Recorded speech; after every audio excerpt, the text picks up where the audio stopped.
تیری عبادت کرتے ہیں اور صرف تیرے سے مدد مانگتے ہیں۔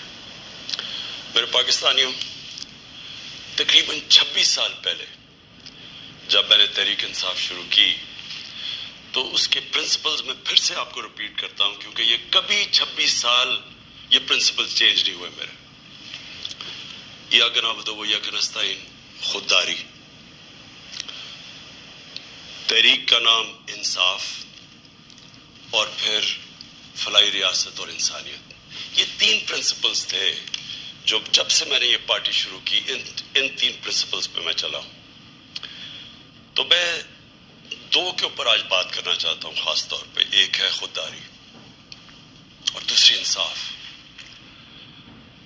جو سپریم کورٹ کا فیصلہ آیا، مایوسی ہوئی مجھے، لیکن میں یہ واضح کر دوں کہ سپریم کورٹ اور پاکستان کی عدلیہ کی میں عزت کرتا ہوں۔ میں نے ایک ہی دفعہ جیل گزاری ہے، اور وہ آزاد عدلیہ کی تحریک کے اندر میں جیل میں گیا، کیونکہ یہ میرا ایمان ہے کہ جب تک ایک ملک کے اندر انصاف نہیں ہوتا، کوئی بھی مہذب معاشرہ اس کی بنیاد انصاف پہ ہوتی ہے، اور جو انصاف کے گارڈین ہوتے ہیں وہ آپ کی عدلیہ ہوتی ہے۔ تو میں یہ کہتے ہوئے مجھے افسوس ہوا، اور افسوس کیوں ہوا میں یہ اپنی قوم کے سامنے واضح کر دوں کہ جو بھی عدلیہ کا فیصلہ ہم ایکسیپٹ کرتے ہیں، افسوس اس لیے ہوا کہ جو ڈپٹی اسپیکر نے جو اسمبلی پروگ کی تھی، اس کی وجہ کیا تھی؟ اس کی وجہ یہ تھی آرٹیکل 5، یعنی کہ بیرونی مداخلت ہوئی تھی پاکستان کے عدم اعتماد پہ۔ تو میں یہ چاہتا تھا کہ سپریم کورٹ کم از کم اس کو دیکھتا تو صحیح۔ یہ بڑا سیریس الزام ہے کہ ایک باہر سے ملک آپ کے اندر ایک پوری سازش کر کے ایک گورنمنٹ کو اس کے خلاف سازش کر کے اس کو گراتا ہے۔ تو اس کی یہ اتنا سیریس ایلیگیشن تھی کہ میں چاہتا تھا کہ اس کی کوئی پروب ہو۔ کم از کم سپریم کورٹ وہ جو مراسلہ ہے، جو ڈاکیومنٹ ہے، کم از کم اس کو بلا کے دیکھ تو لیتا کہ کیا یہ جو ہم کہہ رہے ہیں کہ اتنی بڑی سازش ہے اور رجیم چینج کی کوشش ہے، کیا ہم سچ بول رہے ہیں یا نہیں بول رہے ہیں؟ تو مجھے تھوڑی سی مایوسی ہوئی، کیونکہ یہ اتنا بڑا ایشو ہے اور اس کے اوپر کوئی سپریم کورٹ میں بات نہیں ہوئی۔ اور دوسرا مجھے افسوس یہ ہوا کہ اتنی جلدی جتنا فیصلہ آیا، جو 63A، یعنی کہ جو کھلے عام ہارس ٹریڈنگ ہو رہی ہے، پولیٹیشنز کے ضمیر خریدے جا رہے ہیں، بھیڑ بکریوں کی طرح ان کو بند کیا جا رہا ہے ہوٹلز میں، اور ان کی قیمتیں لگائی جا رہی ہیں۔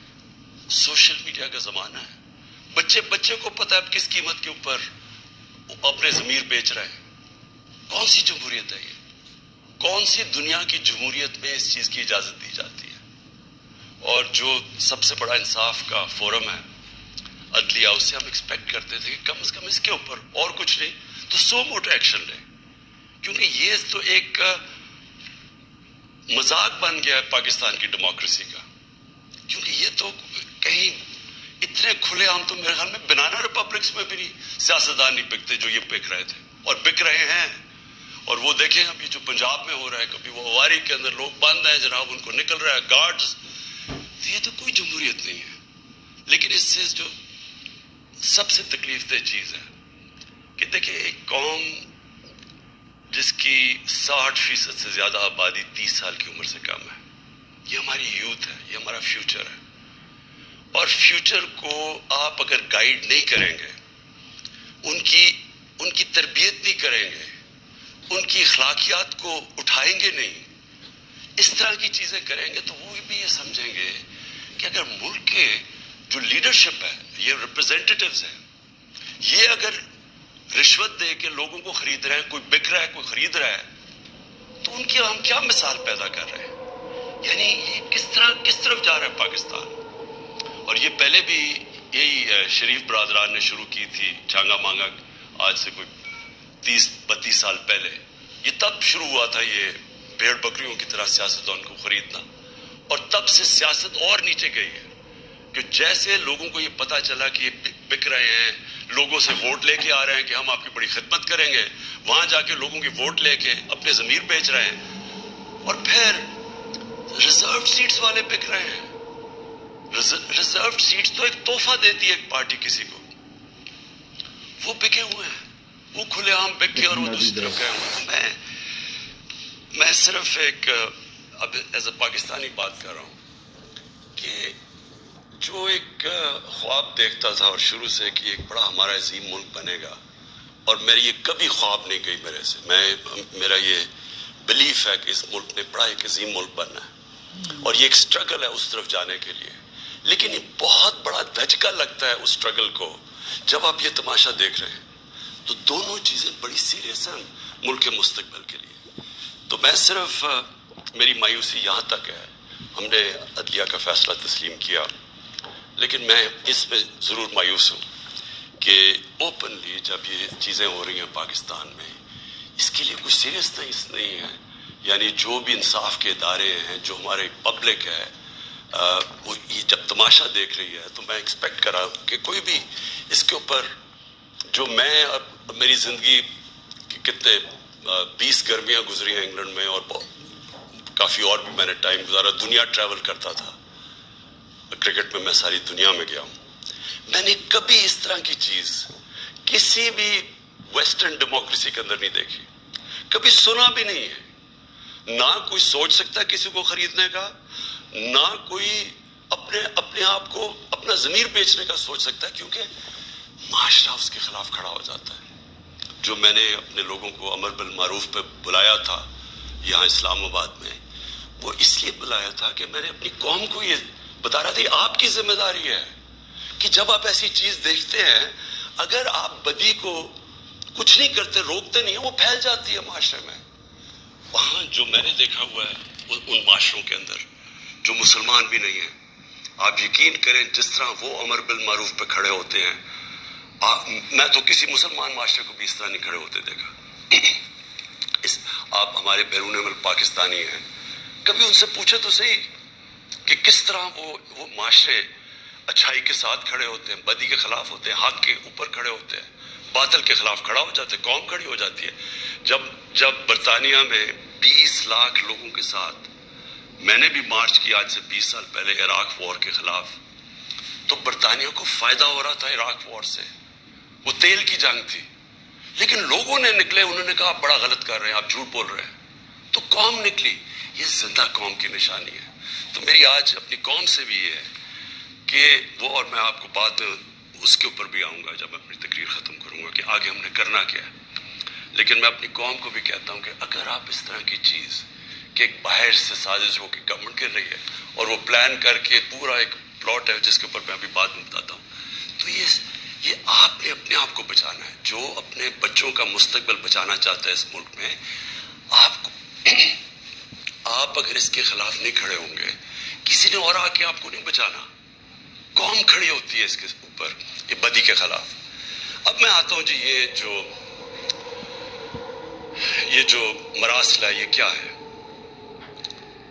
پہلے تو یہ سمجھیں اس کو ایک سائفر ایک ہوتا ہے. سائفر کا مطلب کیا ہے؟ سائفر یہ ہوتا ہے کہ ہماری جو ایمبیسیز ہوتی ہیں باہر، وہ فورن آفس کو ایک کوڈڈ میسج پہ سیکرٹ میسیجنگ کرتی ہیں کہ جو بھی ان کی انٹریکشن دوسرے ملکوں میں ہو رہا ہوتا ہے.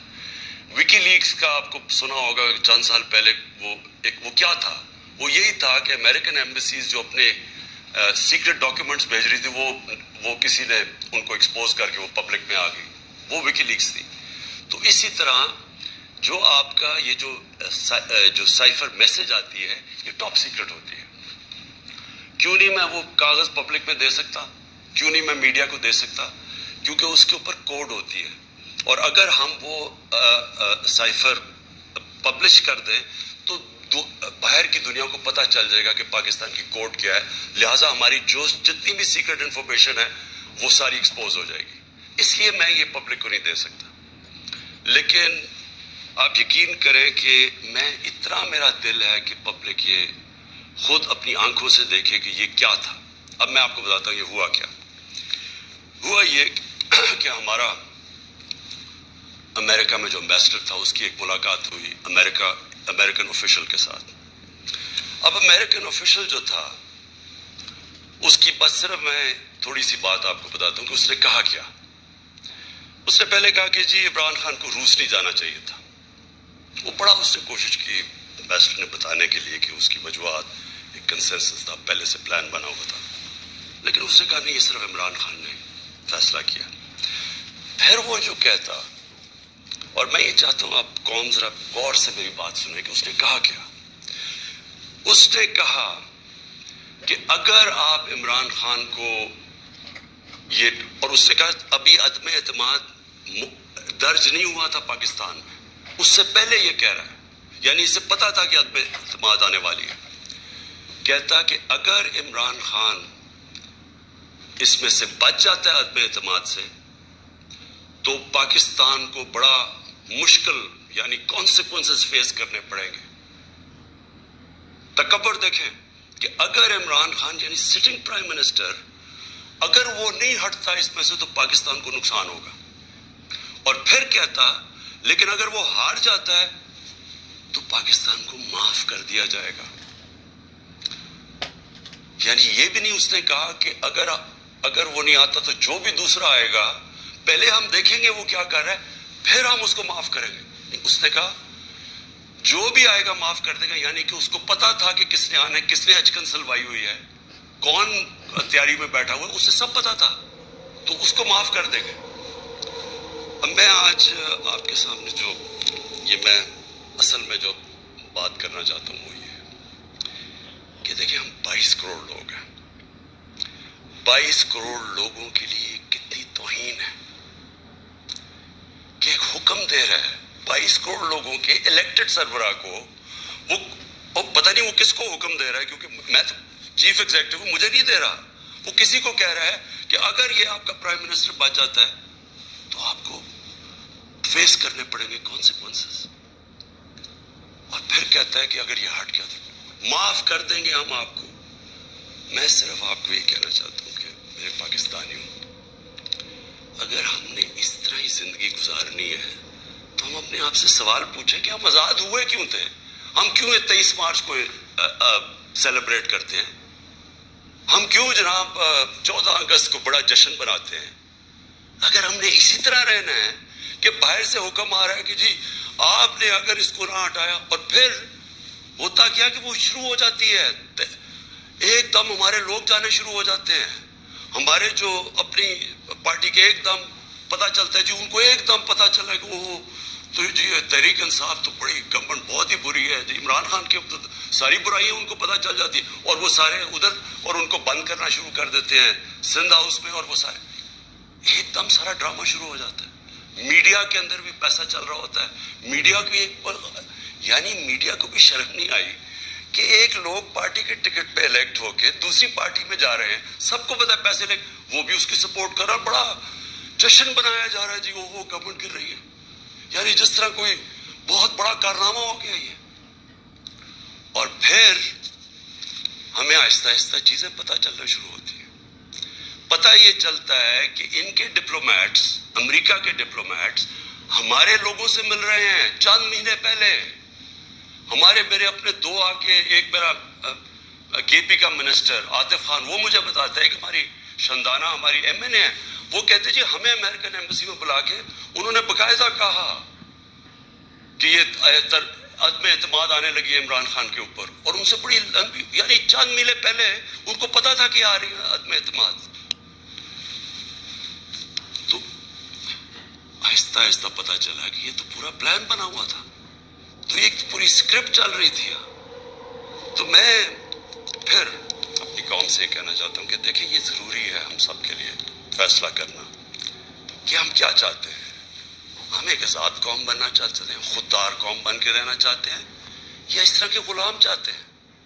اور کس طرح کے غلام, کیوں ان کو پتا تھا کہ جناب شیروانی سلائی ہوئی ہے شہباز شریف نے, اس نے باقاعدہ میسیجنگ کی, اس نے کہا جناب بیگرز آر ناٹ چوزرز, ان کو میسج کہ جی جو مقروض ملک ہوتا ہے اس کو غلامی کرنی پڑتی ہے, بیگرز آر ناٹ چوزرز. وہ دوسرا ان کا منسٹر بھیجتا ہے جی ہم تو لائف سپورٹ مشین پہ ہیں, تو وہ تو جب امریکہ چاہے بند کرتے, یعنی ہم تو ہیں غلام. پہلے تو ان دونوں سے پوچھو کہ آپ 30 سال سے یہ ساری آپ کی پارٹیز حکومت میں تھی، تو کس نے یہ لائف سپورٹ مشین اور یہ مقروض کیا ملک کو؟ یہ کیا 3.5 سال میں ہوا ہے؟ 30 سال سے تو آپ پاور میں بیٹھے ہوئے ہیں، اور آج آپ کہہ رہے ہیں کہ جی کیونکہ جی ہمیں پر قرضے چڑھے ہوئے ہیں تو ہمیں تو غلامی کرنی پڑے گی۔ مجھے یہ قوم کے سامنے میں رکھتا ہوں، دیکھیں